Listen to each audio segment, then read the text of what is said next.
Այո, Նորոյի ընտանիքում համալրում է եղել։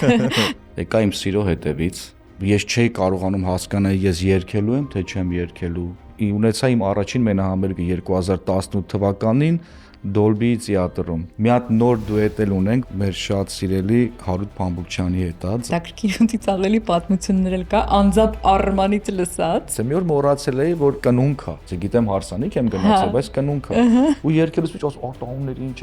է։ Խորովածը 2 ժամ ուշացել էր Նորո ջան, բայց գիտես ինչի պատճառով։ Քո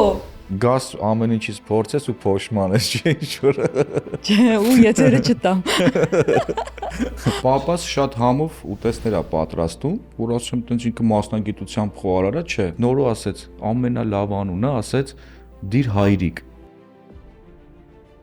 Կարևորագույն պայմանը դա էր, որ այնպիսի բան անենք, որ կլինի առաջինը։ Ձեր ռեստորանի դիմաց մարդիկ տրենդեզ են անում։ Տեսա մի օր թուղթ է կպցրած վրան, որ իրանք փակվում են։ Պուճուր բանից ստեղծվեց շատ մեծ հետաքրքիր պրոյեկտ, որ ռեստորանին գովում են, ոնց որ իսկականից իմ երեխաներից մեկին գովան։ Երաժշտախումբ, որը կա միայն Հայրիկ ռեստորանում, ընկերներ։ Թանկ